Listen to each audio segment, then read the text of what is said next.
Hey y'all, what's going on? It's your girl D Green 2.0, and I am back at it to discuss our ladies of Real Housewives of Atlanta.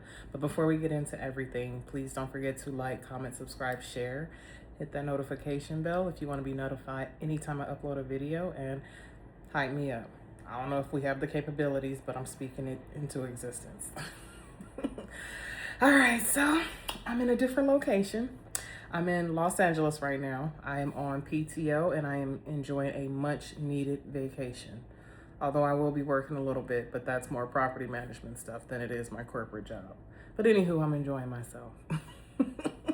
And after this video, I have to go to the gym because my diet, out the window this whole trip.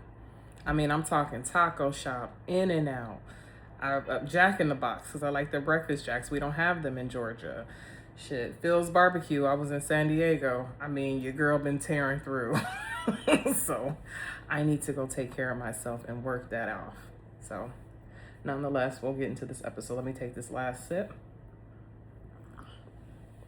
and we'll get at it. All right, so woo, this episode, y'all. Now, before I start unpacking everything, I am going to give this disclaimer. There are no sides that I'm taking on this.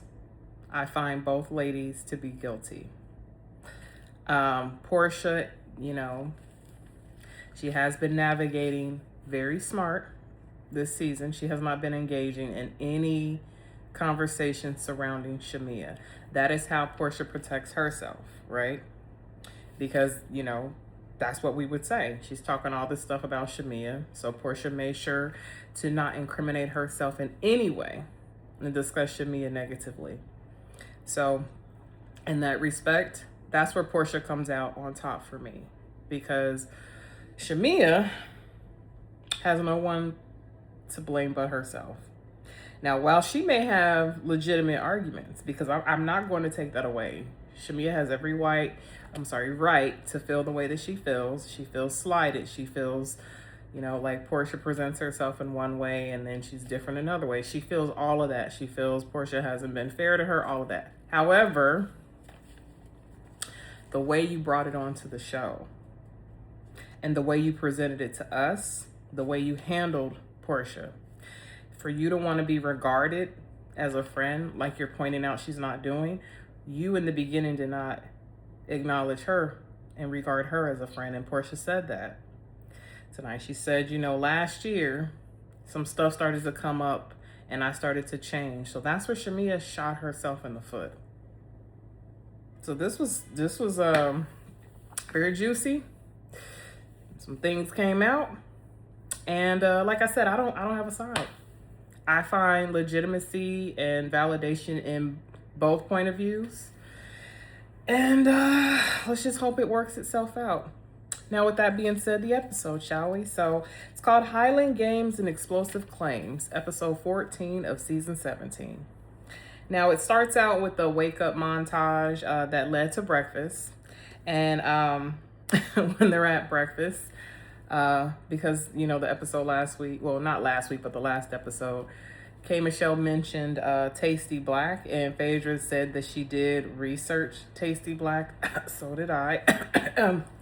And honestly, I wasn't really impressed with Tasty Black. I have other websites that I go to that give better videos. But nonetheless, they mentioned how in Scotland, or I guess in Europe, you can't look up porn effective July 1st, 2025. Why they do the same thing in Florida and Georgia last year? Like, it's to protect the children, and I appreciate that. But one night, I was buzzed, and I was I was like, oh my God. So yeah, that was pretty cool. So after breakfast, they go to what is called the Highland Games. So it's similar to the Olympics that we have here in the United States. Well, it's global, but it's similar to the Olympics. My late husband, in case you didn't know, I've mentioned this before, but in case you're new to my channel, my late husband, I'm a widow. He passed away, and he was first generation Scottish American, but his dad was from Scotland. So my late husband had all of the customs, like when they were talking about the tartans, understood that. When they were talking about, you know, how the games are, understood that. Even the food, understood that. Like, it was just taking me down memory lane with my husband. So, and then they have something like this every October, I believe it is, in Stone Mountain, because I've gone to a Highland game with my husband before he passed away. So it was just taking me back, you know, thinking about my late babe. Rest in peace, baby. Anywho, so oh, so their competition, I'm just breezing through it. They were gonna do a caber toss, a hammer toss, and a tug of war. And the toss is mostly based on accuracy, not so much strength. So that was pretty cool. Never participated, but I'm interested.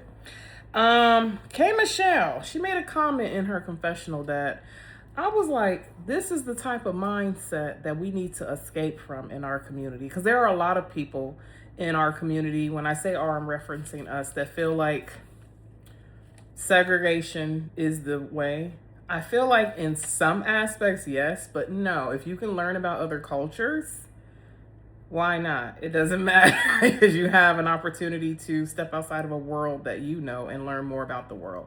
So the comment she made was, I don't know what it is about people when they get money, they want to try different things that's not of our culture. Well, here's my philosophy on that. You've heard a little bit of it before. If you have the opportunity to explore, why not? But for those people that argue that the first man comes from Africa, okay? So we're primarily of that lineage.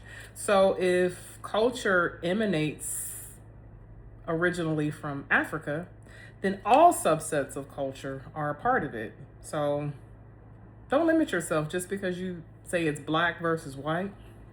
That's so stupid. You would find yourself living a limited life.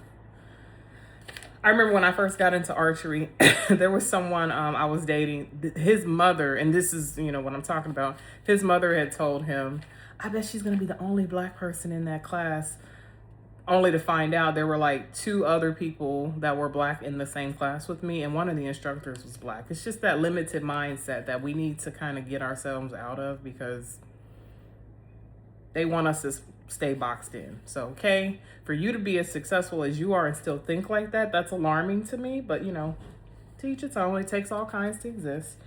Anyway, so out of all of them, when it came down to the games, Phaedra was the one that struggled the most due to her nails. And then their final competition, once they did the caber and hammer toss, oh, let me see, who won that? I think it was Portia that won the hammer toss. And I put question mark because it looks like he was pointing to Drew. And Portia just took, you know, the glory for that. Who knows? That was a small detail, but I was like, did he really point to her? But anyway. So for tug of war, they had to split into 2 teams. And because the number of ladies was odd, they had to make it even. So K Michelle removed herself because of her surgeries. Smart, because that's what I was thinking. I was like, well, it can't be Kay, because if she falls, she's probably going to cause more damage. So she removed herself. That way she could serve as the judge. And then they had 2 teams, Team Mighty and Team Sturdy. Team Mighty consisted of Kelly, Shamia, I think Phaedra was on that team, and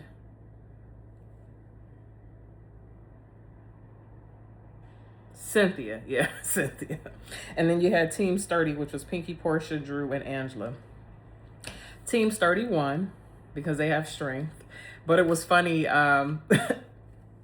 Kelly was in the front for Team Mighty, and she unfortunately was the one that got pulled. She fell on her back and her legs were in the air, and everybody was making fun of that.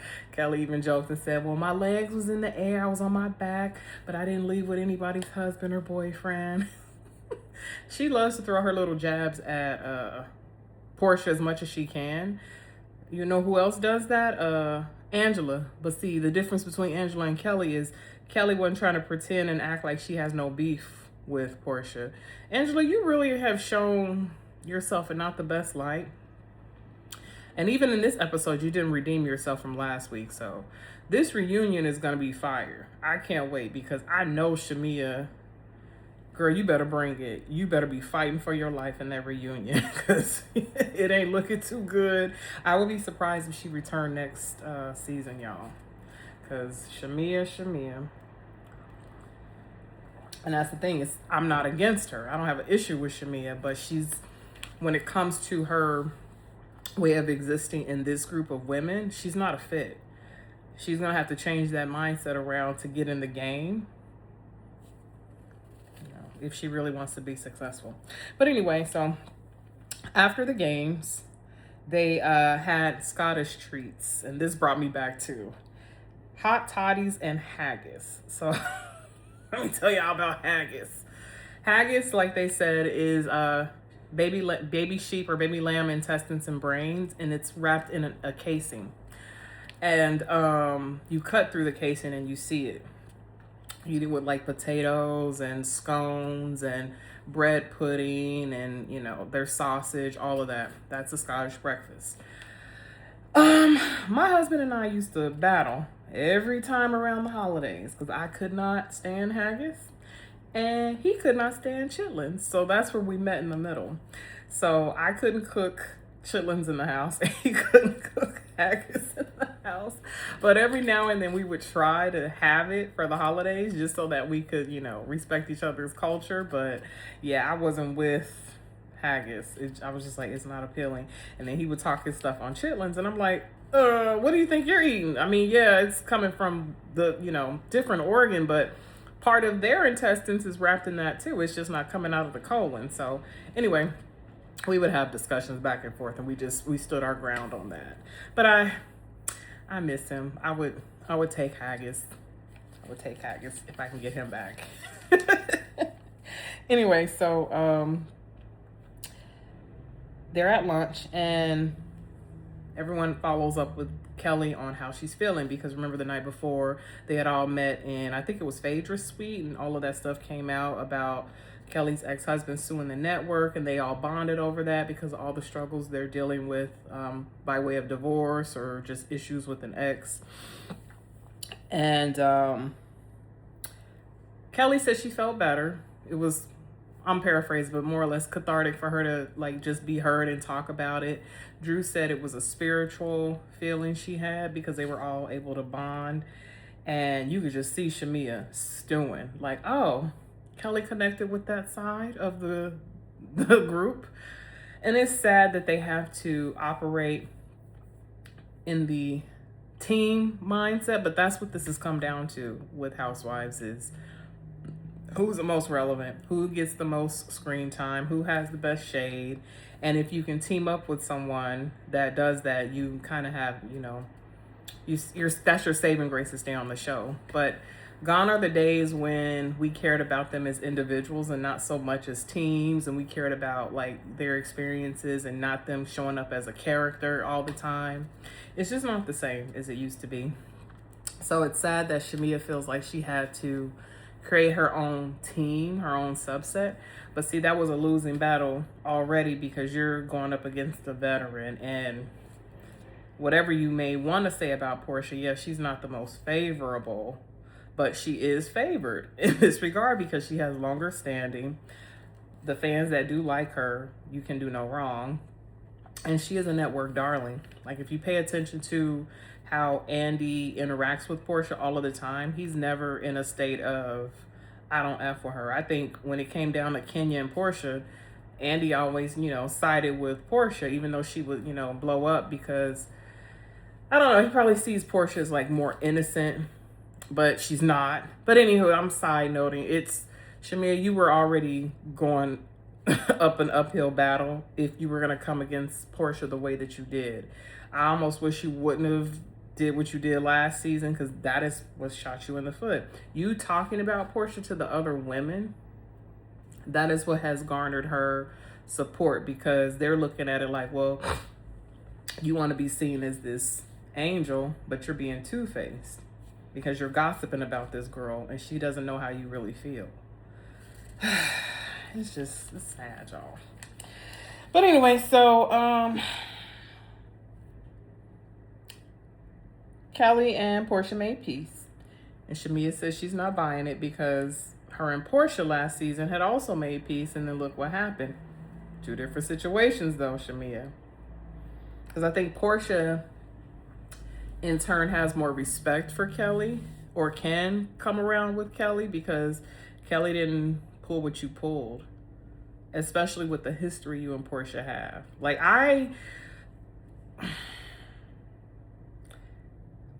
even though Portia, I don't agree with her on a lot of things, I would have the same attitude. I ain't gonna even lie. How are you, as someone that has been in my life for all of this time, gonna hold me to a standard of expectation when it comes down to loyalty, and you broke that initially in connecting with other women? Sometimes longevity does not equal loyalty, and Shamea has proven that. So you have to live with the consequences of the choice you made, because that's, no one's paying attention to how you felt based on how Portia treated you. They're only paying attention to that. So if you could turn that around somehow, it will help. But at this point, no matter what you say about Portia, no one cares because of how you did it. Anyway, I'm gonna keep y'all getting how I'm feeling about that. I'm like, I'm not picking sides, but logically and objectively speaking, I understand why Portia's moving the way she's moving with Shamea. So anyway, so after lunch, Shamea calls her mother to air her grievances. And she's talking about how people are able to forgive other people, but not her. I mean, I can see a little bit of that, but again, you made yourself the target because of how you move. All right, and then K Michelle and Pinky, they're addressing where Kay stands with Shamea, because Pinky said, because, you know, they are around each other much longer than what they show to us. So there's energy and things that we're not picking up on that the ladies are subject to. So Pinky says she's noticing there's an energy shift with K Michelle and Shamea. I haven't seen what she's saying, but I'll take her word for it. But then Kay comes out with it and says that the night before, I guess when they were in a car, it was Kelly and Shamea probably passive aggressively says that I don't have anybody but Kelly. And Kay felt the way about that, because it's like, okay, well, are you saying I'm not showing up for you? Which is strange, because if Shamea was paying attention, Kay is showing up for you. She's protecting you. She's not, she's riding for you when you don't see it. Like, she's advocating for you. Oh, Shamea. So much misunderstanding, but so much you brought it on yourself. If you just took a step back and not tried to be so much of a victim and owned what you did. Like, there were pockets of that. Like, she even said it. She said, well, maybe I talked too much. Boom. Sit with that. Sometimes intention is not the same as perception. Your intentions may not have been to look the way that you did, but that's what you did. Even me, and I sympathize with you, but I can't even act like I don't see how Portia could come to the conclusion she came to, and the other women. You can't be trusted because you wear this face of solidarity, right? You're a girl's girl, you're for women, you're supportive, but then you're the same person that's in the corner and then plotting. Because I didn't watch last season, but from what I heard towards the end, it was revealed that Shamea had got all the new girls from season 16 together to discuss Portia and alienating Portia, because I guess all the women were brought under Shamea being the glue because she knew everyone. So she thought she was going to stage a coup and usurp Portia for her HBIC role, but she didn't have the momentum she thought, and it backfired and it got revealed. So Portia, she ain't gonna forget that, and I wouldn't either. Because that's a friend of mine for many years, right? I have a new friend group, and it seems like that friend is vying for my spot. But Shamea's saying she's not. She's just, I guess, trying to find her footing. But girl, it doesn't matter what Portia said to you. It doesn't matter if she told you, let this be her thing.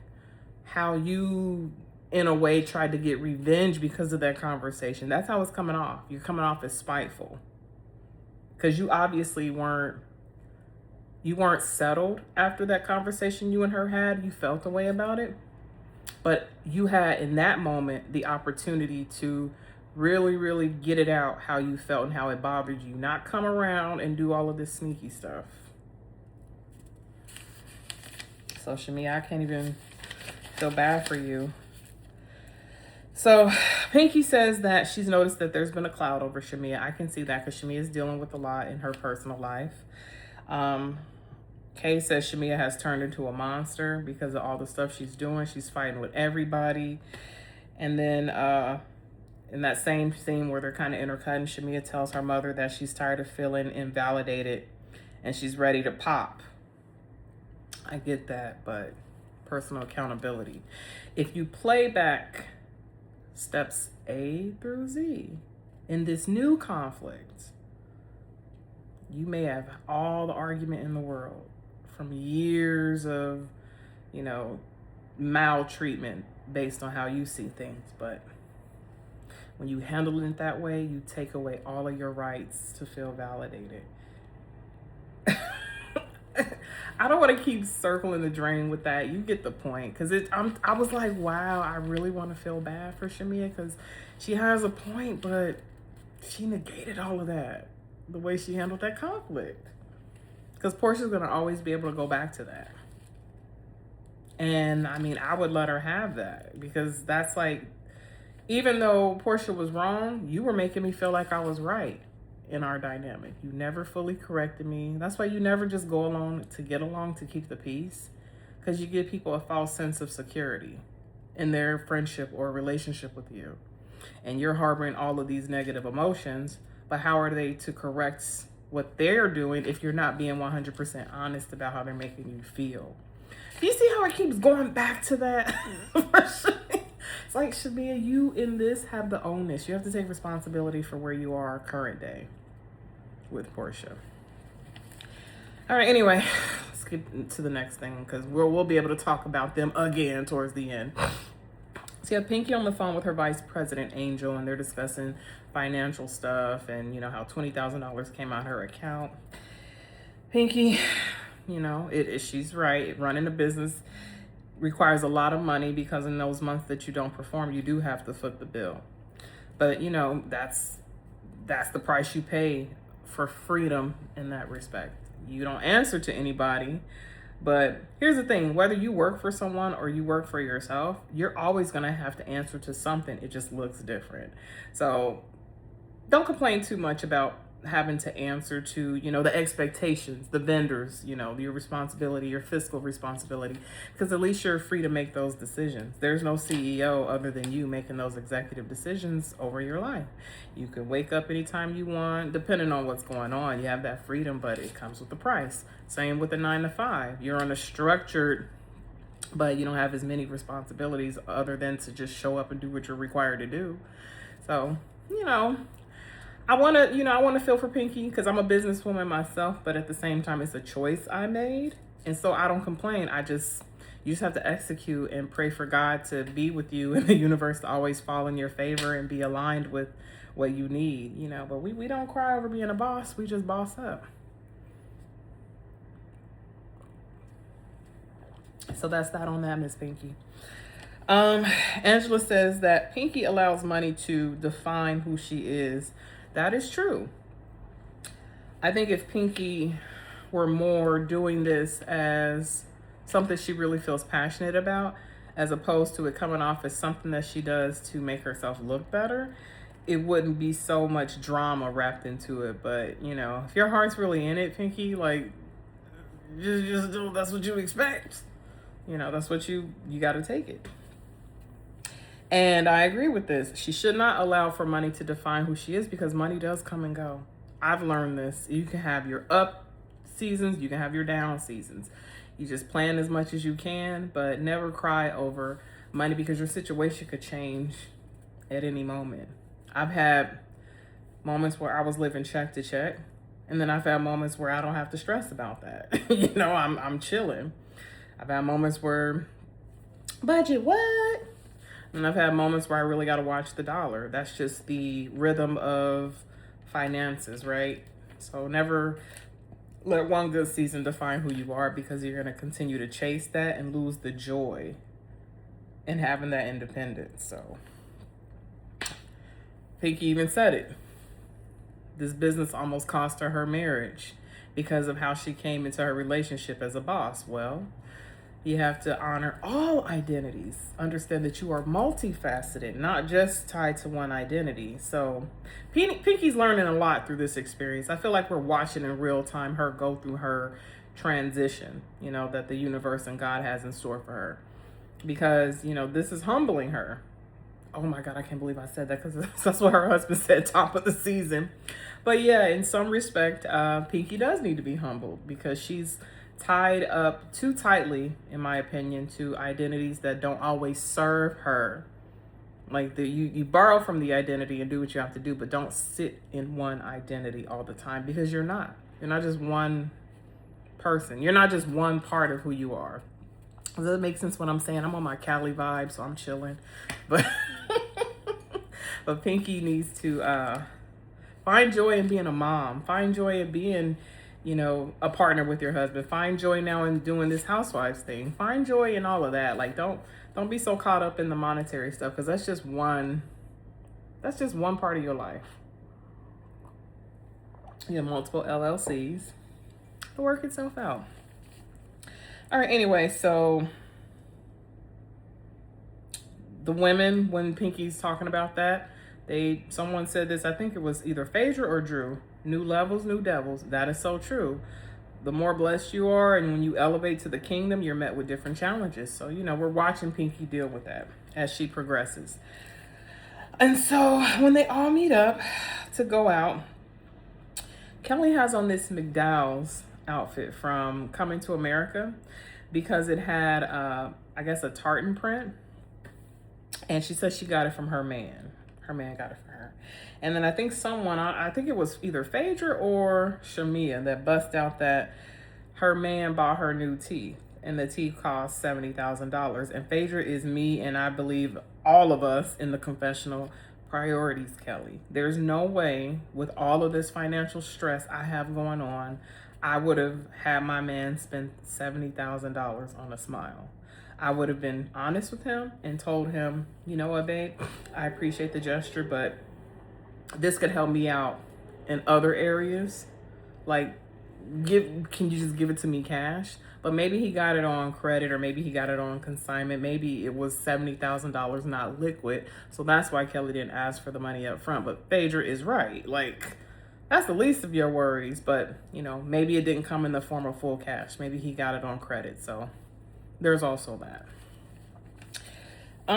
So then they start talking about the Kegel conversation and pelvic floors. Now, I am big on this. I am big.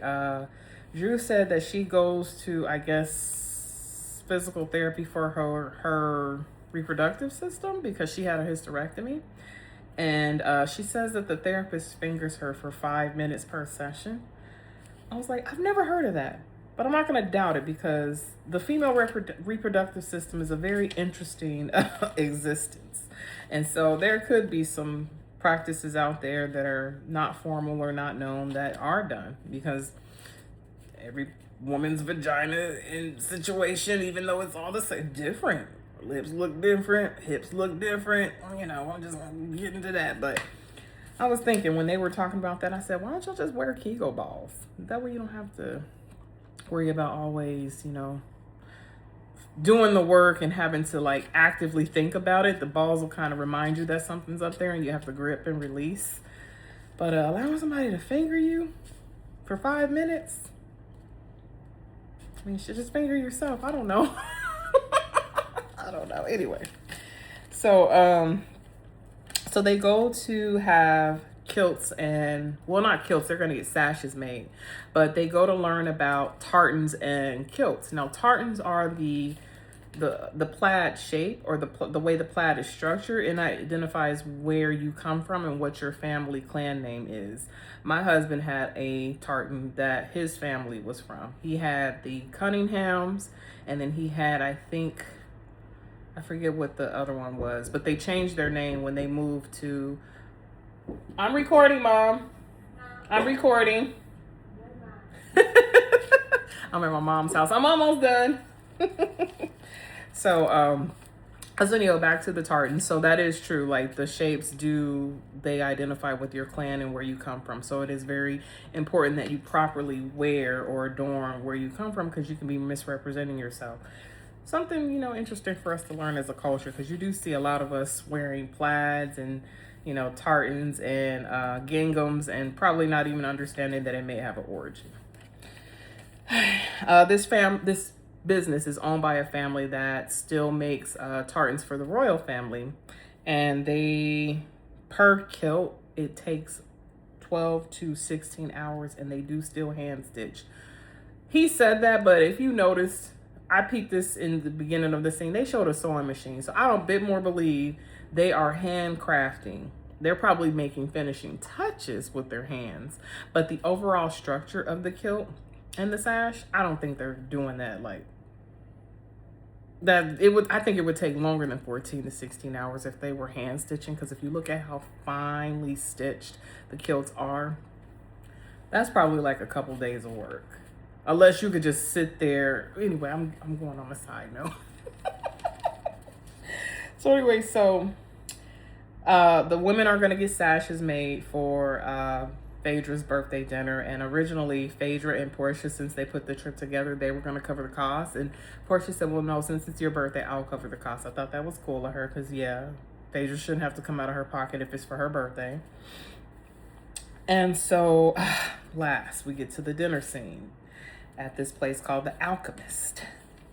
And so they say they're going to get, when they sit down, one of everything when it comes to the drinks. And Portia, I guess, is going to cover this too. And in that scene, Kelly, being funny, sits next to Portia, and she's like, you looking for another girlfriend? Because Portia's all big money. And in her confessional, she says that Portia, when she's with a woman, is nicer, and she likes this version of her.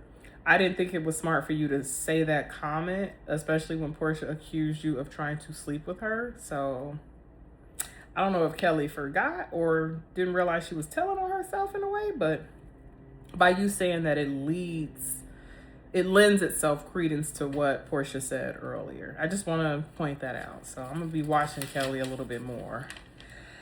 So Drew is talking about this tour that her and Dennis are going to put together for her album, because Dennis backed her. And Pinky says that she could serve as a backup singer, and then she sings in the scene at the table.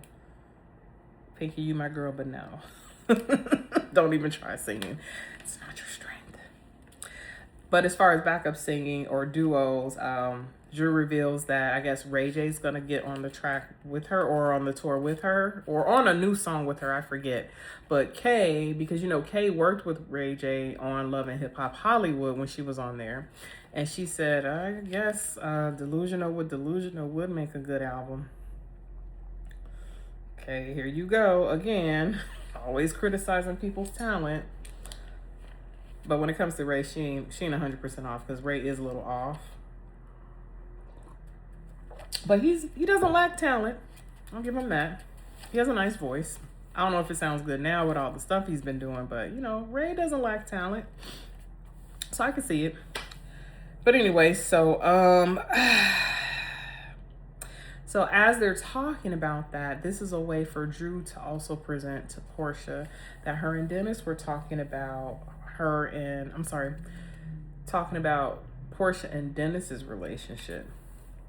And Drew says she picked up that Dennis, still loves Portia, and, was kind of regretting and having those what ifs. And Drew's like, you couldn't see yourself getting back with him or whatever. And I guess Dennis said to Drew that Portia didn't want him. That's another misunderstanding that I'm getting. Because here's what I'm getting. I really do think Portia does love Dennis. But Portia realizes that Dennis is not a safe person to be with emotionally. So she has created a healthy distance. If Dennis really understood and saw the error of his ways without that toxic ass mother, can't even get it out, reinforcing those negative behaviors, then maybe they could work out. But Dennis has not disassociated himself from things that reinforce his toxicity and his lack of loyalty, because Portia ain't going.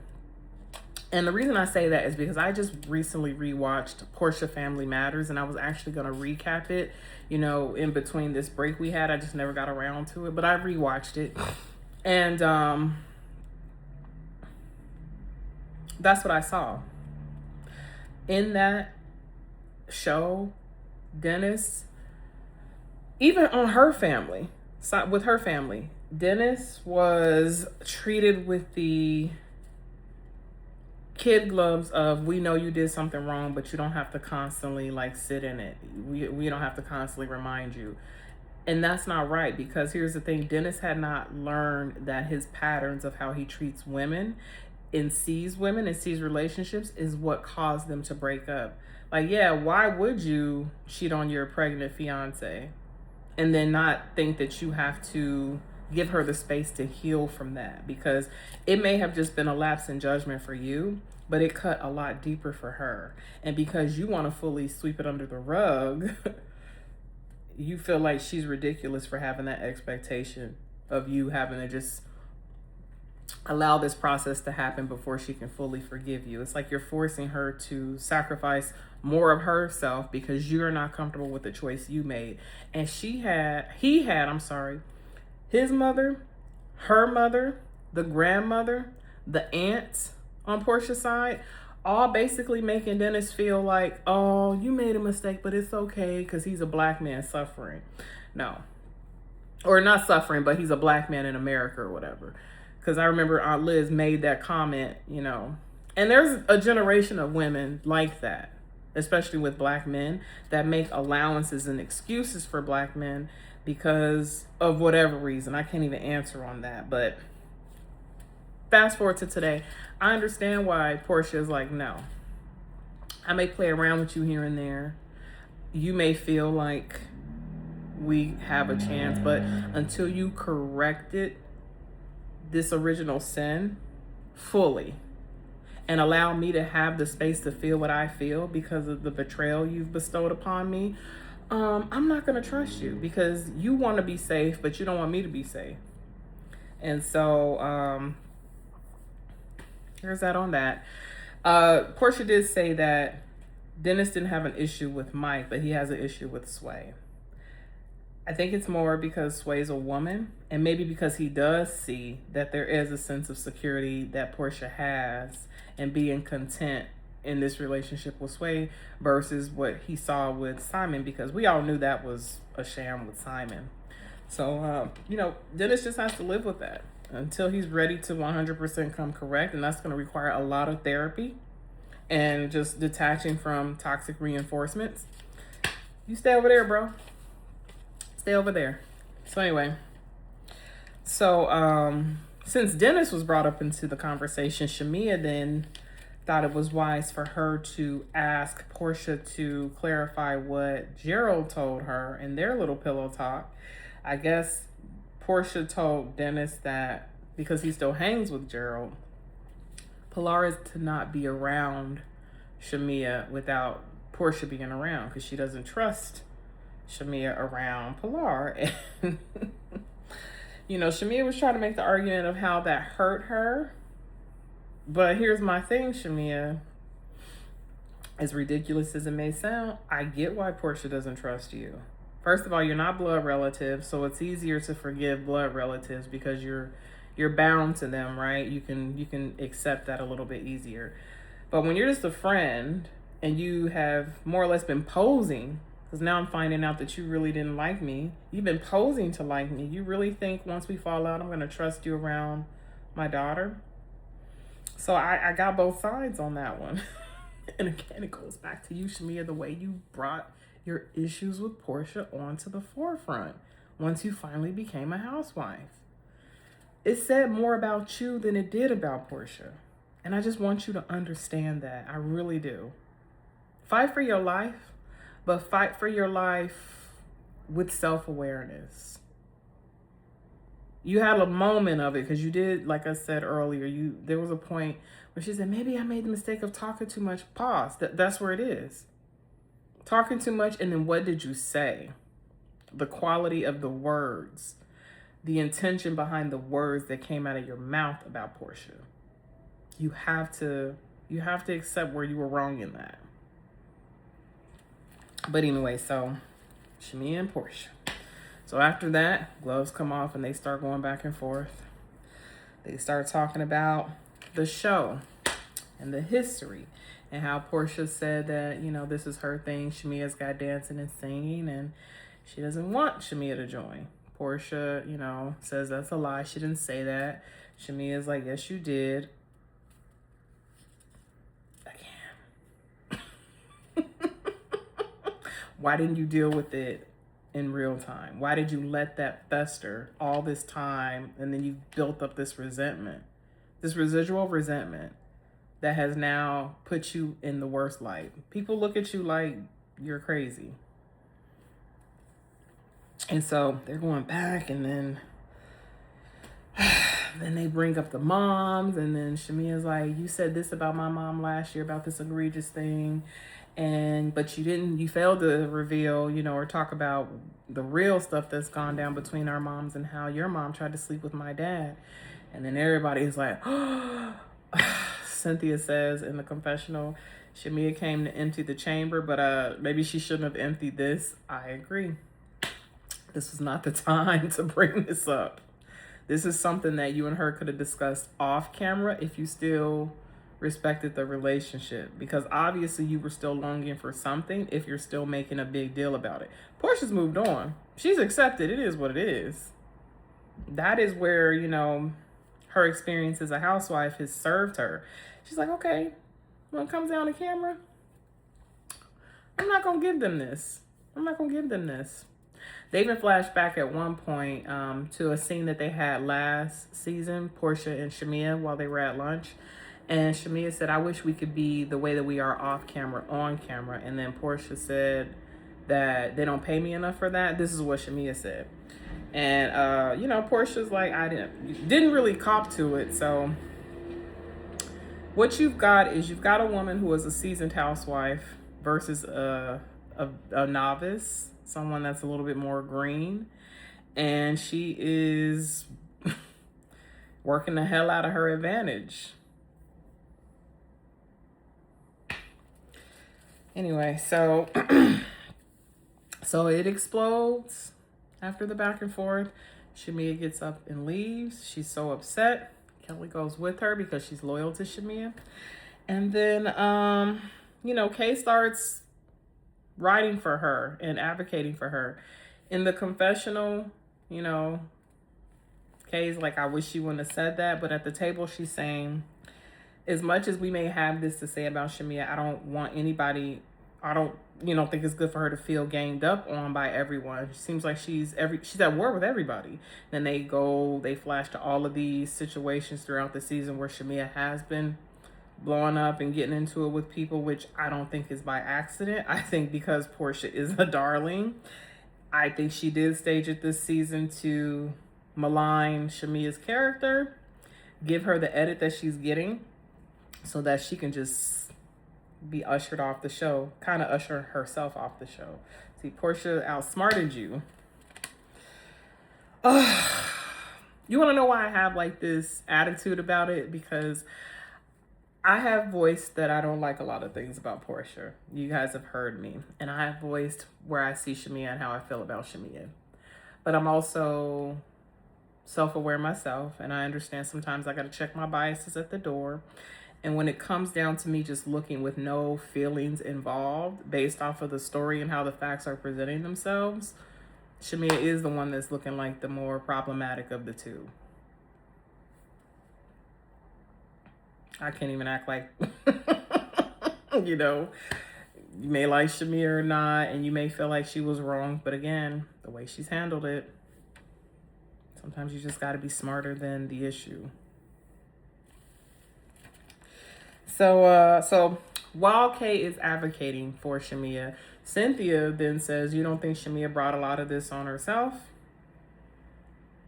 She did. She did. And Kay agrees. She's advocating for her, but she says this wasn't the time. And then Portia in her confessional says that Shamia and her mother are like that trash that you sit out Wednesday, hoping that it'll be picked up Thursday. To add a little context to that, for the city of Atlanta, the trash pickup day is Wednesday. So if you're late, you do hope that they can pick up your trash on Thursday. But that's what it was. It's like late and hopeful. That's what I got as far as the translation. Shamia and her mother are late and hopeful, and they live in the shadow of Portia and her mom. Which, I mean, if you compare the two, yeah, it's like their lives look better. Shamia and her mother, they're wives, they're successful, you know, they seem to have a loving relationship. Whereas Portia's mom, I don't know what her dating situation is, but Portia's mother seems to, I guess, never remarried after she and Portia's father divorced. You know, they do seem a little bit more shallow and unfulfilled, but, you know, since they have the money and the success, that's what makes them be happy. But, you know, you do kind of see that, I wouldn't say competitive, because, I mean, who's competing? Which one is competing with who? You know what I mean? Because, let me finish this and then I'll say this part.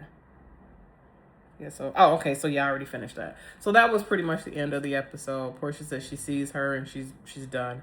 And then there was a scene next week that I wanted to touch on where they gave us the preview of Portia talking to her sister Lauren on phone or FaceTime or whatever. And Portia mentioned destiny swapping or something like that. And so that's where Portia stopped me, because I'm like, well, who's destiny swapping with who? Because from what I can hear and from what I've seen, because I've seen the interviews and I've seen, you know, the course of Shamia's life, her career span. Like, Shamia was an actress and she's been in a couple of movies. I've seen that. You know, Shamia does have the radio relationship. She works for the NBA. She's, you know, so she, in my opinion, if anything, it seems like Portia's going after the life that Shamia has more so than Shamia is going after her life. The only thing that Shamia did was come on Housewives. But Shamia has that, what it takes, you know, at least for the tangible stuff, the stuff that we could touch and see. She has what it takes to be a housewife. But the attitude, that's all Portia. That's why it's more natural for her. So you both are doing things similar to the other. Portia's Dish Nation, following, you know, behind Shamia, wanting to sing like Shamia, wanting to act like Shamia. So you both are doing a little bit of that. Portia, I don't want you to think that you're going to eat with that comment, because we all can see that there's shared experiences on both sides. Now, if that's intentional, accidental, I don't know. But yeah. There's that on that. And that was the end of that episode, y'all. Explosive, juicy, interesting. Definitely opens up your eyes to see things, at least for me, to see things a little different than what I thought I may have seen them.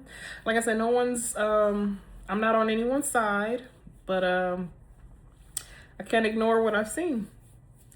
And all I gotta say is, let's just hope this reunion helps us understand most or more narratives a lot better. And that's that on that. All right, y'all. With that being said, I'm going to leave you. I got to go get this workout in and then hang out with my mom later. Y'all heard her. All right. Much love to y'all. Thanks for showing me support and coming back to my channel. Peace and blessings to you all, and have a fabulous day. It's Wednesday for me, so have a fabulous whatever day of the week it is when you're watching this. All right.